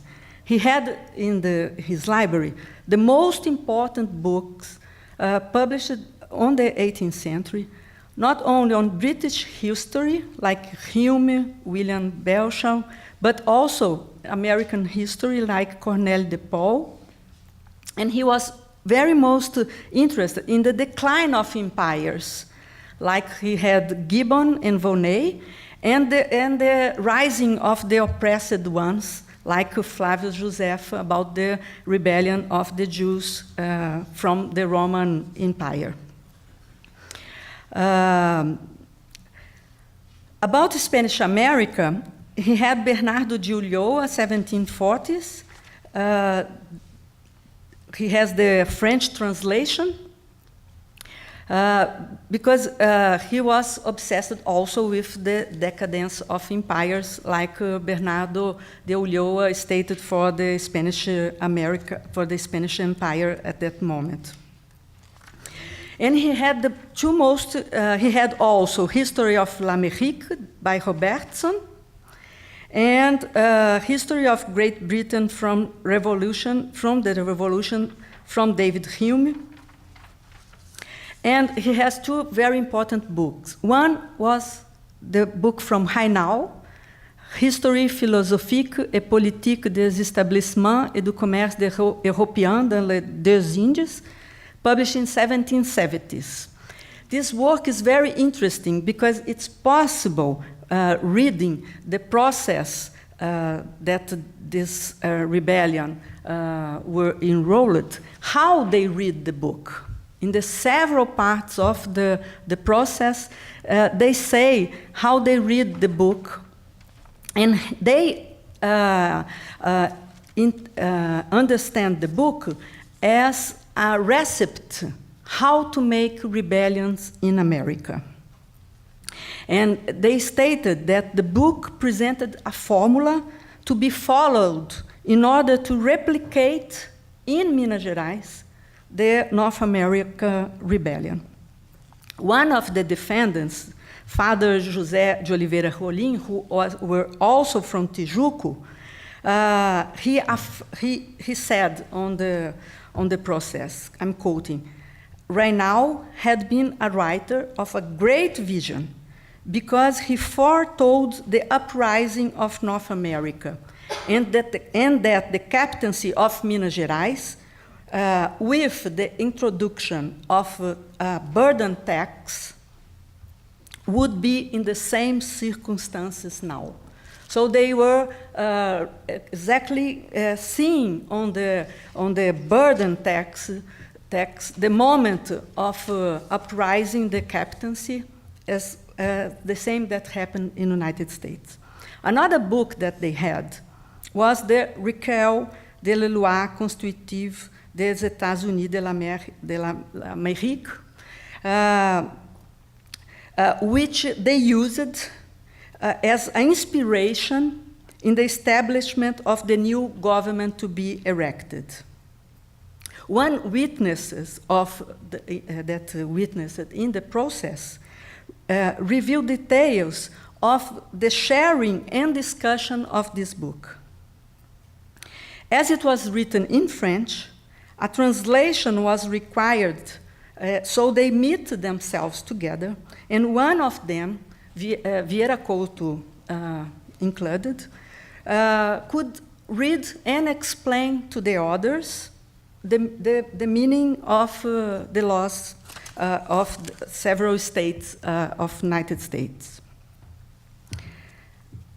But it's very interesting because when we cross the readings that they made of Reinal and of the Recueil, we realize that they read this through the Portuguese discourses that after the separation from Spain, that were the basis of that allowed the king to reign in Portugal. So Vieira Couto owned one of the most important books of this, we call it the second scholasticism, a Jesuit author, Francisco Soares, from the 16th century. And he had Tractus de Legibus. And the author postulates the relationship between the various hierarchies of laws, divine, natural, and human, and argues that human law derived from nature and not from God. And that he stated that the government, even of the king, needs the popular agreement to be legitimated. Then I go to the last part of my presentation. One striking characteristic of José Vieira Couto library is the almost total lack of religious books, something quite rare for the captaincy at that period. So, you see there? He didn't even have a copy of the Bible. The only religious book that he has was Flávio Joseph, History of the Jews. And it was much more a historically oriented book, but gives us a clue as to the honor in religious beliefs, strongly marked by skepticism characteristic of the Jewish circles in Amsterdam that he had entered in contact when he traveled to Amsterdam in 1780s.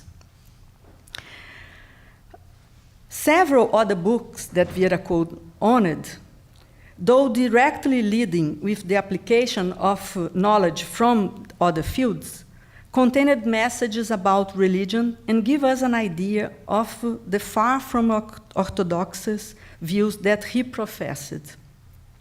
The link between irreligiosity, libertinism, and political nonconformity comes to the fore in several of his books. For example, in Volney's work, Les Ruines ou Méditations sur les révolutions des empires, Volney criticized Catholicism. He had Erasmus of Rotterdam, Colloquia Familiaria, that was a harsh critic of the Catholic Church, denouncing the monks as a constant clients of the prostitutes, and advised a girl who desired to remain a virgin to avoid those lust and big-bellied monks. Chastity is in a greater danger within the cloister than without. Genovese, another author that he has, Elementa Metaphysica of 1743, had his writings declared heretical and was condemned by the Archbishop of Naples, who removed him from his position as theology teacher in that city. The Encyclopedia, of course, was considered an incisive instrument in the service of the critical spirit. As for the book that, sorry, I'm skip this part.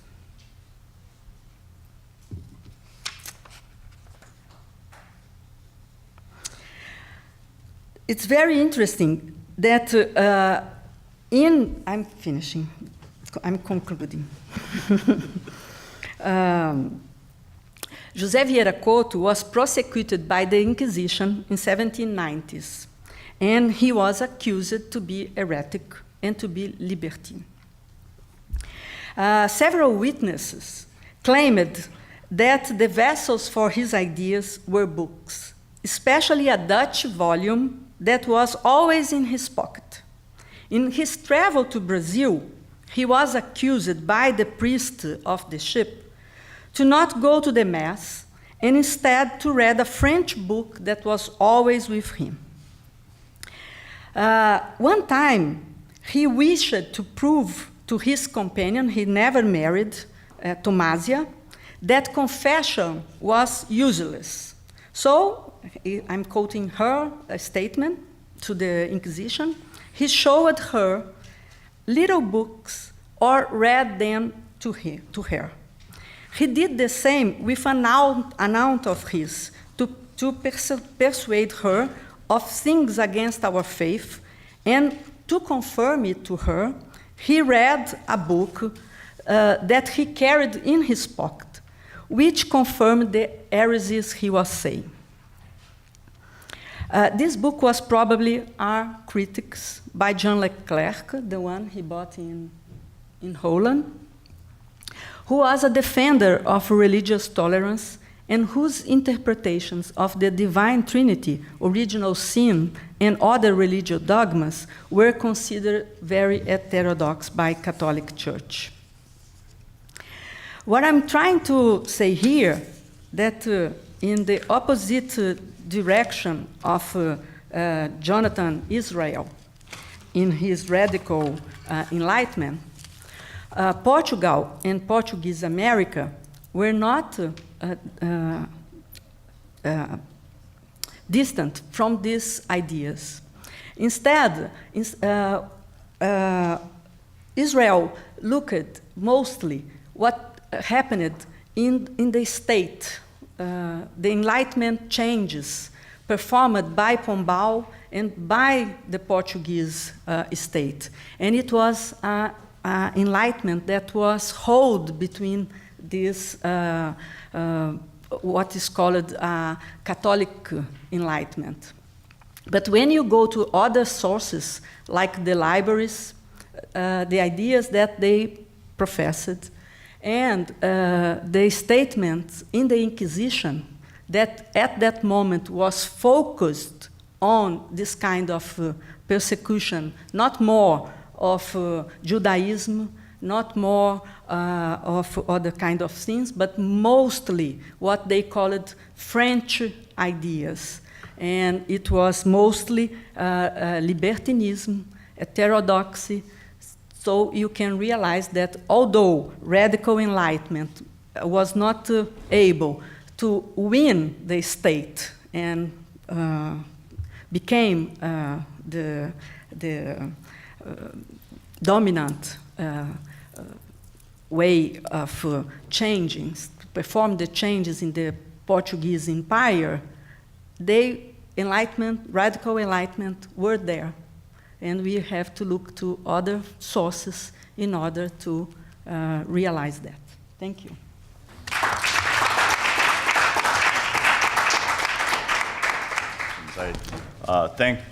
Thank you, all four of you, for those papers. I could easily discuss and comment on these for quite some time.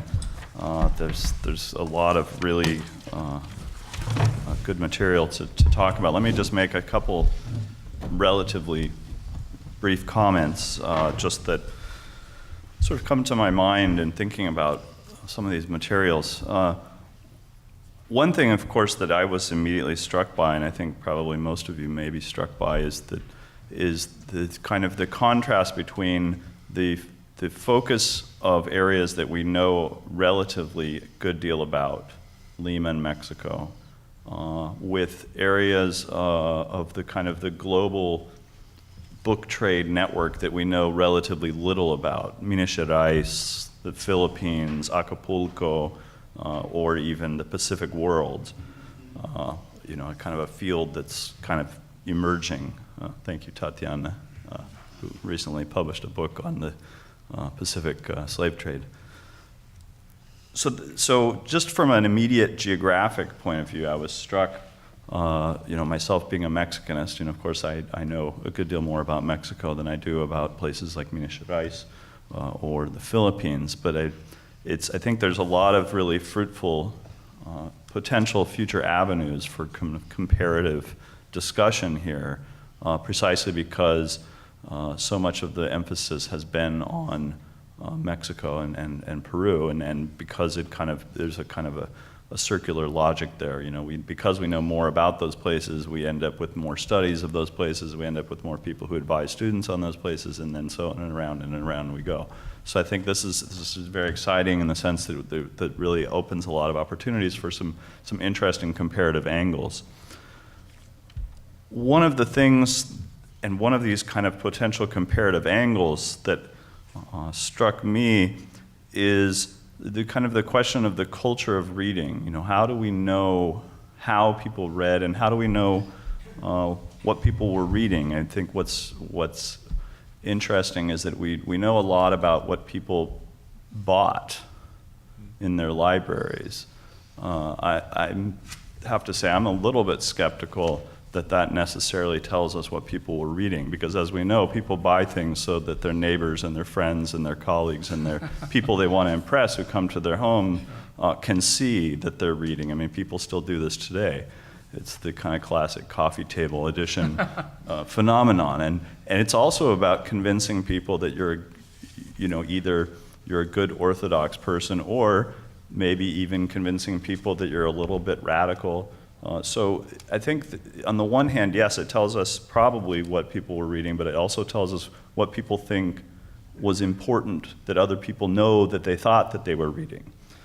To that end, there are other places where books show up that in some ways tell us not necessarily what people were reading, but what people knew about in terms of what the kind of collective literary culture is. In other words, for example, if you look at interviews of sailors, because they're required to pass inspection by the Inquisition in various ports. Unfortunately, those materials from Seville were burned down by an angry mob during a Carlist war. But we have material from other places like Mexico, and and they ask the sailors, well, can you read? And then they say no. But they say, well, were there any books on board? And they said, yeah, there was this guy, and he had this book. And then they tell the people what books were on board. And it's kind of interesting because it tells us what people thought was a good story. And it sort of is infuriating sometimes to religious authorities because sailors say things like, because they're supposed to identify books that were devotional, and sometimes they say, oh yeah, some guy had a book of hours, and then they say, well, were there any entertainment books? And they say, oh yeah, some guy had the Flos Sanctorum, which is a book, Lives of the Saints. So apparently, Lives of the Saints was considered a funny kind of source of entertainment. Apparently, friars having their head hacked in, or kind of salacious stories of Augustine before his conversion apparently were considered really funny, entertaining stories. But that's not the way you're supposed to read these things. They're supposed to be devotional lives in the tradition of Ribadeneyra and the Jesuits. The other thing that sort of came to my mind is the relationship between sort of official formal dictates in printed material and sort of everybody's regular attitude. So Pedro mentioned this, that there are these kind of synodal proclamations and the Council of Trent, everybody's supposed to know what's in it. But a lot of people say, what? The Council of what? It sort of reminds me of the Monty Python skit in The Life of Brian where they're listening to Jesus preaching and some guy turns to the other guy and he says, blessed are the cheesemakers. What did he say? The cheesemakers will inherit the kingdom of heaven? So you could, they're kind of or the Inquisition shows up and they say, hey, we're the government, we're here to help you. And the people say, what?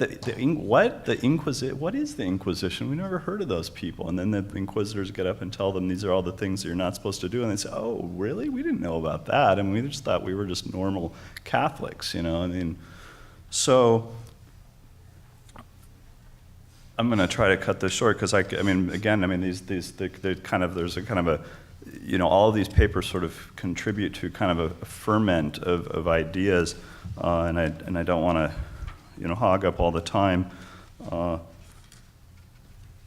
One thing though that runs through all of these papers as well is it tells us about literary taste as well.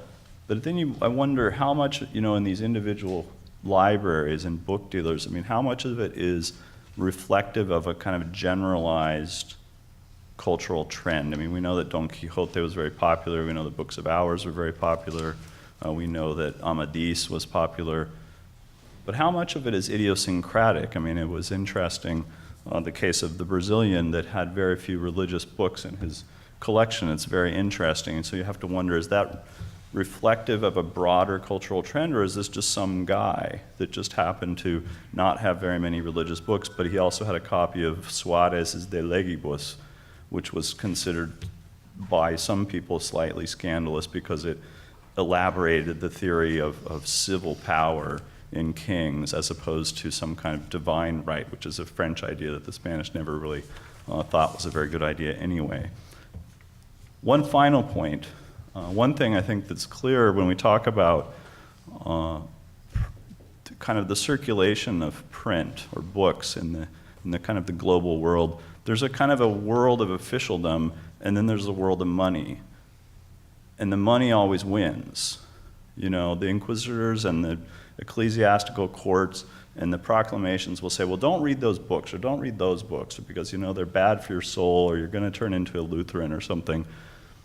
The book dealers don't really care. They just want to make money. It's like drug dealers. You can pass a million different laws about different things. If there's a demand for a product, somebody's going to find a way to sell it. And it's the same thing with books in the kind of this kind of a global world. And so that if people, if they're going to sell, they're going to sell, whether they're prohibited or not. And this is kind of just a final thought. I've never been able to figure out why it is that in the Spanish and even the Portuguese world in the Americas, people are perfectly willing to read a lot of different kinds of prohibited books that are officially banned, and yet Luther never catches on. what could it be? I mean, I think if somebody could figure it out and write a book on it, you'd be famous, because nobody can figure this out. I mean, Luther just does not show up. People are reading Erasmus, they're reading vernacular Bibles that are illegal, they're reading Ovid, they're reading Catullus, they're reading the Satyricon. Yet, people in the Spanish world, Luther, they just don't, and so it's hard to know. So anyway, I'll just sort of, conclude with a Brechtian stop there and open it up for questions.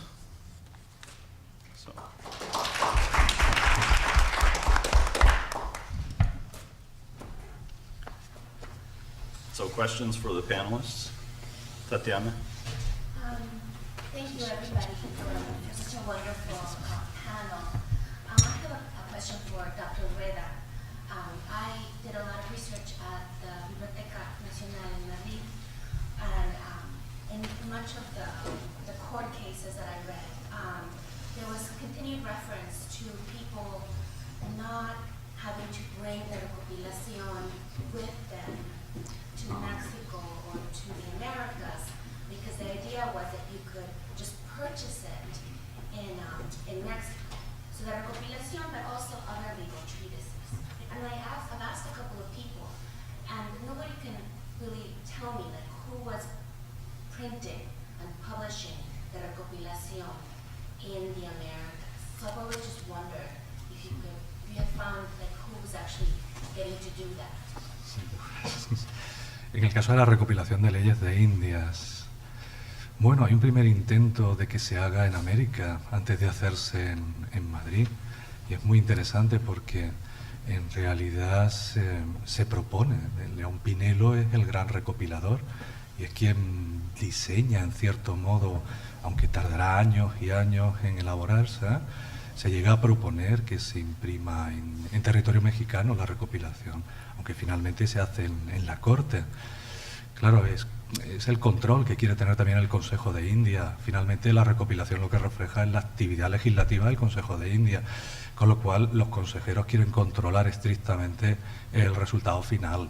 Yo creo que la razón por la que no se publica es porque allí está todo lo que deben cumplir, no solo lo que deben cumplir los demás, sino lo que ellos deberían cumplir. Eso es lo que yo esperaba, ¿no? Que realmente tendrían que traer sus copias a México. Y lo que están diciendo es que no es necesario que lo encuentren en México. Porque se envía. Desde el Consejo de India se envía. Can I just add on to that a couple things? One is that I can't remember the date, I think it's the 1660s or 1670s, there were 2 volumes of Seditious related to the Americas that were published in Mexico. So there were volumes of, not the recopilación